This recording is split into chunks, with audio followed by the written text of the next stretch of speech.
शैतान गिरा दिया जाएगा जिस दिन आप गैर भाषा में बातें करोगे। जो फाइनेंस आपका सालों से गिरा हुआ, आपके दादा आपके बाप दादा सब कुछ हार चुके हैं, वो गिरा दिया जाएगा। वो अल्टर, वो वेदी जो शैतानी है, जब गैर भाषा शुरू होगी वो गिरा दी जाएगी। वो बीमारी जो 20 सालों से आपके पीछे, जिस दिन आपने गैर भाषा में प्रार्थना की, मैंने कहा उसका वेदी गिरा दी जाएगी, उसका ऑल्टर गिरा दिया जाएगा। जो पागलपन आपको छोड़ के नहीं जा रहा, जिस दिन ये गैर भाषा शुरू होगी, मैंने कहा वो छोड़ के भी जाएगा। ओह, आपका आमीन जितना ऊंचा। आप समझ रहे मेरी बात को कि नहीं? आप समझ रहे कि नहीं? गैर भाषा प्रकट हुई, सब कुछ चेंज हो गया। मेरी बाइबल के पीछे 87-88 प्रेयर पॉइंट लिखे हैं मेरे पर्सनल, और हर 15-20 पॉइंट्स के बाद गैर भाषा में प्रार्थना करता हूं। जब गैर भाषा प्रकट हुई तो न्याय प्रकट हुआ। आप जब गैर भाषा में प्रार्थना करेंगे, और गैर भाषा के लिए आपको बैठने की जरूरत नहीं है कि प्रार्थना में बैठेंगे तो बोलेंगे। आप गाड़ी चलाते थे गैर भाषा बोल सकते हो, आप ऊंचा नहीं बोल सकते लेकिन जीप में बोल सकते हो, बस में बैठे हो गैर भाषा बोल सकते हो। हाँ, आप कहीं भी बैठे हो गैर भाषा बोल सकते हो। गैर भाषा आपके स्पिरिचुअल इंजन को स्टार्ट कर देगी। गैर भाषा बोलने के द्वारा कुछ ऐसी अगुवाई आपकी होगी जो आप मांग रहे हो प्रभु से कि प्रभु मैं क्या करूं, मैं क्या करूं, मैं क्या करूं। हालेलुया। मुझे एक गीत सुनाया गया था गैर भाषा में, और मुझे क्वेश्चन किया गया ये गैर भाषा में क्या बोल रहे हैं, और मेरे को मालूम नहीं था वो गीत क्या है, किसने गाया है, क्या है।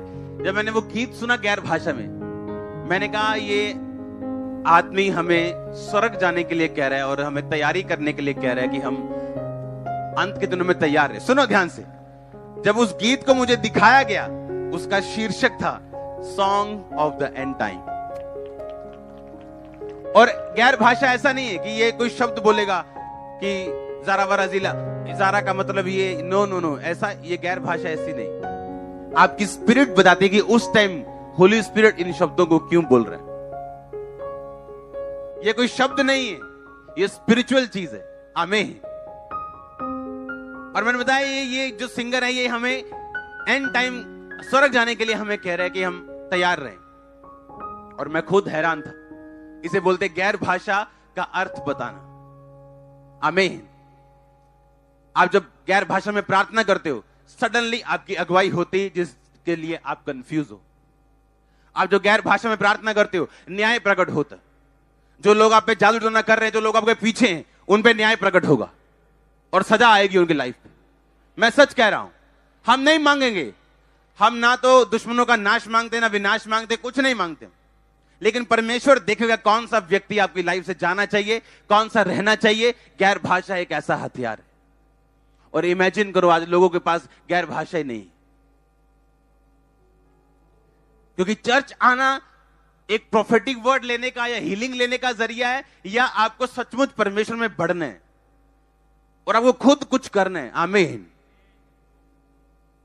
लिखा जब गैर भाषा प्रकट हुई तो न्याय प्रकट हुआ, और उसने कहा परमेश्वर ने दिन गिन दिए और उसी रात वो मारा गया। तो कितने लोग हम गैर भाषा में बोलते हैं। परमेश्वर ने पुराने नियम में कहा मैं अन्य भाषाओं के द्वारा, दूसरी भाषाओं के द्वारा लोगों से बातें करूंगा। यह कोई नए नियम की भाषा नहीं, पुराने नियम में चलती आ रही, और नए नियम में अब आप भी इसके भागी हो सकते। अब आप भी इस हथियार को ग्रहण कर सकते। देखा, इसलिए अगर तू बपतिस्मा ले, तौबा करे, तो तू पवित्र आत्मा का दान पाएगा। कितने मेरी बात को समझ रहे हैं? और लिखा गैर भाषा जब तुम्हारे पास होगी और जब तुम इसे बोलोगे, एनिमी कंफ्यूज होगा। आप देखो, जो बंदा चौड़ में चल रहा था, ले आओ परमेश्वर के, कौन से परमेश्वर, ले आओ उसके भवन के सोने चांदी के पात्रों में, लिखा पी के नाच रहे थे, अपनी पूरी ताकत दिखा रहे थे, शक्ति प्रदर्शन चल रहा था, एक तरह का एंजॉय पार्टी चल रही थी। वो घबरा के उसके घुटने कांप रहे थे। इसका मतलब न्याय प्रकट होगा। इसका मतलब आपका एनिमी शैतान, उसके एजेंट्स, उनके कैंप में उनके घरों में, उनके जीवनों में कंफ्यूजन पैदा होगी जिस दिन आप गैर भाषा बोले। लोग कंफ्यूज होंगे आपके विषय में, कंफ्यूज हो जाएंगे वो कि आपका क्या करें। वो सोचो अगर गैर भाषा ना बोली जाए तो कितना बड़ा नुकसान है। आप टंग्स में बातें करते, गैर भाषा में बातें करते, आपका स्पिरिचुअल इंजन प्रोड्यूस करना शुरू करता है। परमेश्वर बात करना शुरू करता है। किसी किसी चीज पे आपको एकदम से रोशनी उस चीज पे गिरती, आपको मालूम होता है अब आपने क्या करना है। आपकी अगुवाई होती गैर भाषा के द्वारा। एनिमी के कैंप में कंफ्यूजन होती गैर भाषा के द्वारा। और जो भाषा आपकी शैतान समझता है, गैर भाषा में की गई प्रार्थना को शैतान कभी नहीं समझता। जिन विषयों को आप जानते हो कि आपने ये विषय में प्रार्थना करनी है, मैंने चंगाई के लिए करनी है, मैंने बरकत के लिए करनी है, लेकिन ऐसे विषय आपकी लाइफ के लिए हैं जो उन कहीं इंपॉर्टेंट विषयों से भी अधिक इंपॉर्टेंट है, लेकिन आपको मालूम ही नहीं है। उन बिना मालूम विषयों पर प्रार्थना करने के लिए आपको गैर भाषा की जरूरत है। और तब पवित्र आत्मा आपके अंदर से प्रार्थना करता है। उसको मालूम है इसको ये चीज की जरूरत है, लेकिन इसको अवेयर ही नहीं है, ये इसको मालूम ही नहीं है इसे ये चाहिए। जो आपको मालूम है आप वो प्रार्थना करोगे, वो मिलेगा परमेश्वर से, लेकिन जिसका बारे में पता ही नहीं, तो परमेश्वर कहता वो पवित्र आत्मा तुम्हारे बीच से आहें भरेगा और अपने शब्दों में भी और गैर भाषा में भी वो प्रार्थना करवाएगा। आप समझ रहे हैं? इस स्टोरी में आपको बता चुका हूं। एक भाई रात को बेचैन होकर उठा, बेचैन था वो। उसे समझ नहीं आई मैं इतना बेचैन क्यों, ना मेरे को प्रॉब्लम है, ना कोई मैंने रात को मैंने कुछ हॉरर पिक्चर देखी है, इतना बेचैन क्यों उठाऊं। बेचैन, पूरा बेचैन उठ गया एकदम से। होली स्पिरिट ने कहा प्रार्थना कर। गैर भाषा में प्रार्थना कर रहा है। आधे घंटे बाद पवित्र आत्मा ने कहा अब तू सो जा। बेचैनी खत्म हो चुकी थी, शांति आ चुकी थी। उसे मालूम नहीं था क्यों उठा, क्यों खुदा ने बेचैन किया, उसके साथ ऐसा क्यों हुआ। अब वो सो गया। थोड़े दिन बाद अपने घर गया, भाई से मिला। उसके भाई ने बताया था फोन्स नहीं होते थे, अगर होते थे तो किसी के पास होता होगा, इंटरनेट वगैरह कुछ नहीं था। उसके भाई ने बताया फलानी तारीख को रात को मुझे हार्ट अटैक आ गया था और मैं मर गया था। और मैं जब हॉस्पिटल में लेके गया, डॉक्टर ने बोला ये मर चुका। और सडनली एकदम से मेरी बॉडी को प्रभु ने छुआ, किसी ने छुआ और मैं उठ के बैठ गया। और सब हैरान थे क्यों। उसने बताया कि सेम डे जिस रात तेरे को ऐसा हुआ, उस रात खुदा ने मुझको उठाया था और मैंने गैर भाषा में प्रार्थना की थी। कितने समझ रहे हैं? अब उसको यह तो मालूम नहीं था कि अपनी भाषा में क्या बोलूं, पर आप गैर भाषा में प्रार्थना कर सकते हैं। और होली स्पिरिट आपको आपके पास्टर के लिए, आपके घर के लिए, आपके मोहल्ले, आपके नगर के लिए, जिन विषयों को आप नहीं जानते, होली स्पिरिट उन शब्दों को लेके वो प्रार्थना करता है जो आप नहीं समझ सकते। और इसीलिए जो गैर भाषा बोलने वाले विश्वासी हैं, वो दूसरे विश्वासियों ज्यादा रिजल्ट लेके आते हैं, क्योंकि उनके पास एक हथियार एक्स्ट्रा है जिसको वो यूज करते हैं। हालेलुया। लिखा जो गैर भाषा में प्रार्थना करता है वो अपनी ही, अगर इसको एम्पलीफाइड वर्जन बाइबल में पढ़े तो लिखा जो गैर भाषा में प्रार्थना करता है वो अपने शरीर, अपने प्राण और अपनी आत्मा की उन्नति करता है। वो अपनी शरीर की भी उन्नति करता है, यानी उसका फाइनेंस, उसकी लाइफ, उसकी सेहत, उसके बच्चे, जो कुछ शरीर में। लिखा वो अपने सोल की, अपने प्राण की, अंदर जो आपका सोल है उसके ऊपर अटैक है, उसके ऊपर व्यभिचार का, चोरी का, पाप का, कहता उसको भी वो हील करता है। और लिखा आत्मिक, वो आत्मिक रीति से बढ़ता है। उसकी आईज स्पिरिचुअल शार्प होती, वो सब कुछ देख सकता है, समझ सकता है, आत्मा में अलर्ट है, जो गैर भाषा में प्रार्थना करता है। हालेलुया। इमेजिन करो आप एक पॉलिटिशियन, आपके कैरियर में रुकावटें आ रही, आप अपने पार्टी के प्रधान से मिलने जा रहे हो, तो आप गैर भाषा में बोल के जा रहे हो।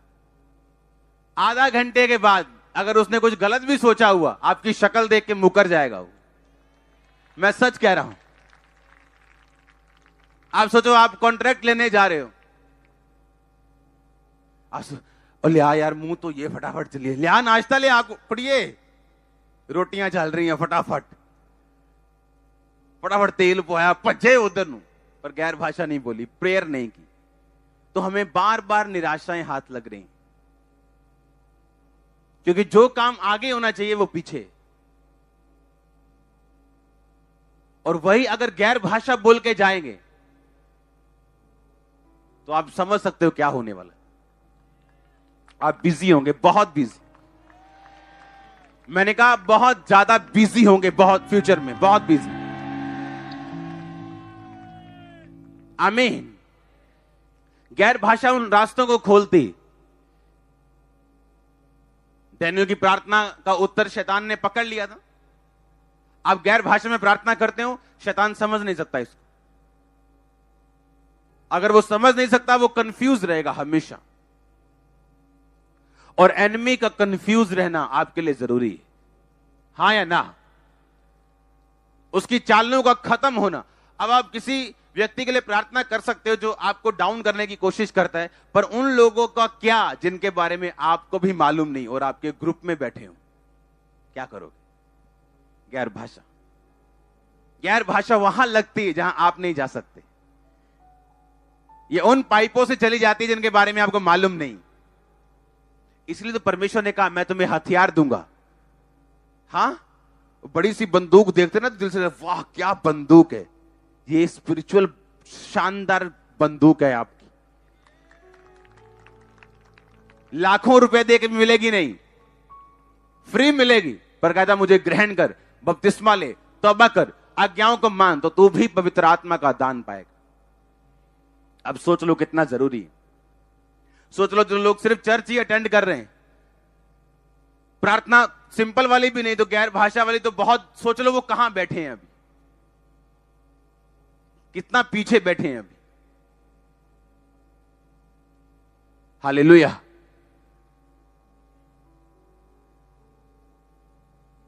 अब आप महत्व समझेंगे गैर भाषा का, और ये लगातार मैं इसको बताऊंगा गैर भाषा को, ताकि आपको समझ आ सके कंटिन्यू कि मुझे क्यों बोलनी है। और गैर भाषा जब बोली जाती है, जब आपकी लाइफ पे उतरती है और ये बढ़ती है और बढ़ के अगले लेवल पे जाती है और अगले लेवल पे जाती, कैसे आप गैर भाषा से अपनी लाइफ को चेंज कर सकते हो, मसे में बढ़ सकते हो, अपने दानों वरदानों को उज्जवल कर सकते हो, परमेश्वर से गाइडेंस ले सकते हो, उसकी अगुवाई ले सकते हो, कंफ्यूजन से बाहर आ सकते हो, बीमारी से बाहर आ सकते हो, अपने घर में साल्वेशन लेके आ सकते हो गैर भाषा बोलने के द्वारा। आप जानते पौलुस ने क्या कहा? उसने कहा मैं आत्मा से प्रार्थना करूंगा और बुद्धि से प्रार्थना करूंगा।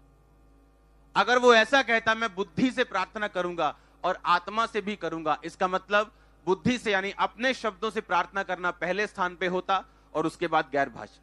पर उसने कहा मैं आत्मा से प्रार्थना करूंगा, यानी जब मैं प्रार्थना की शुरुआत करूंगा तो मैं गैर भाषा से करूंगा और मैं बुद्धि से भी प्रार्थना करूंगा। क्योंकि अगर मैं यहां पे मास प्रेयर सारी गैर भाषा में कर दूं तो आप आमीन कैसे बोलोगे? फेथ कैसे करोगे? क्या कैसे मालूम होगा कौन बंदा हील हो रहा है?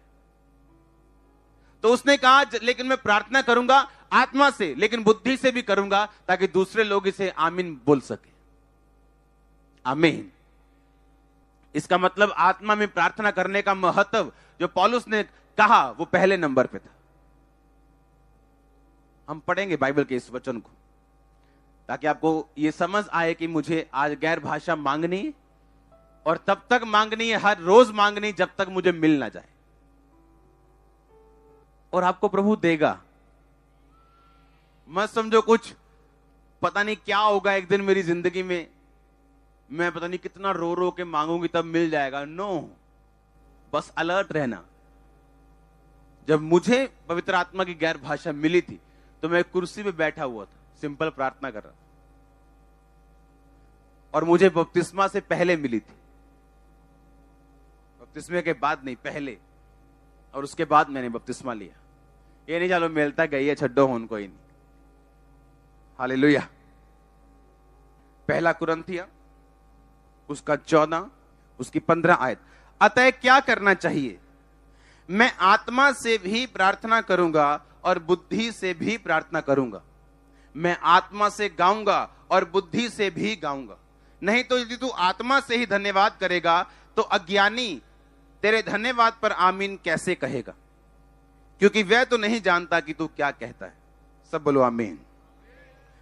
दूसरा 14 की 2 आयत में लिखा, क्योंकि जो अन्य भाषा में प्रार्थना करता है, बातें करता है, वो मनुष्यों से नहीं परंतु परमेश्वर से बातें करता है। इसलिए उसकी बातें कोई नहीं समझता, क्योंकि वो भेद की बातें आत्मा में होकर बोलता है। 4 आयत में लिखा, जो अन्य भाषा में बातें करता है वो अपनी ही उन्नति करता है, परंतु जो भविष्यवाणी करता है वो कलीसिया की उन्नति करता है।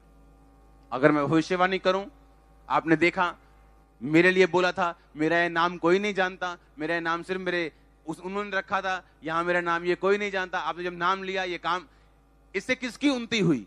चर्च की। लोगों का फेथ बढ़ा कि परमेश्वर जीवित है, हाँ या ना? लेकिन जब तुम गैर भाषा में बातें करते हो तो किसी की उन्नति नहीं होती, तुम्हारी उन्नति होती, तुम्हारी आत्मा की, शरीर की, प्राण की। जब तुम गैर भाषा में बातें करोगे तो तुम्हारी उन्नति होगी।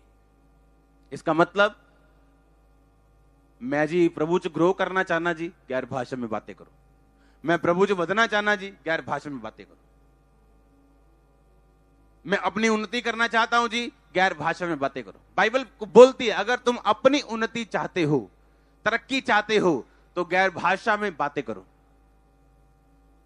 डैनियल के पास ये थी, और कोई राज्य नहीं था, कोई किंग नहीं था जिसने डैनियल को इग्नोर किया हो और बच गया हो। हर किंग को डैनियल की जरूरत पड़ी, हर राजे को डैनियल की जरूरत पड़ी। कितने समझ रहे हैं मेरी बात को? लोगों ने लाख उसके खिलाफ कोशिशें की और उसका नंबर हमेशा हाई रहता था। आप समझ रहे हैं? गैर भाषा। प्रभु आने वाले विजन आपको दे सकता है, क्या होने वाला है दुनिया में अगर आप गैर भाषा में बातें करें। अपने हाथों को उठाओ। Thank you Jesus. हिलाओ अपने हाथों को। मुझे अब ऐसा लगता है कि मुझे आपको इस बेदारी में अब शामिल करना है। लिखा, मैं आत्मा से प्रार्थना करूंगा और बुद्धि से भी। इसका मतलब बुद्धि से प्रार्थना करना दूसरा नंबर है। पहला नंबर कौन सा है? आपको फेवर नहीं मिल रहा। आप जब गैर भाषा में बोलेंगे, फेवर आपको मिलेगा। कुछ लोग हेट्रेड की आत्मा के नीचे होते हैं, जहां जाएं लोग उनसे नफरत करने लगते हैं बिना किसी कारण के। गैर भाषा आपका इलाज है। गैर भाषा आपका इलाज है। कुछ लोग जितना मर्जी कुछ भी खा लें, कुछ भी कर लें, धूप सेक लें, उनका बॉडी कमजोर रहता है। गैर भाषा चाहिए आपको। अपने हाथों को उठाओ। Thank you Jesus. आपने कहा तू पवित्र आत्मा का दान पाएगा। हिलाओ अपने हाथों को, बोलो मैं तैयार हूं इस दान को पाने के लिए। मैं तैयार हूं इस वरदान को पाने के लिए। पवित्र आत्मा का दान, गैर भाषा का वरदान, मैं तैयार हूं। मैं अपनी गलतियों को छोड़ता हूं, तौबा करता हूं प्रभु यीशु मसीह के नाम में।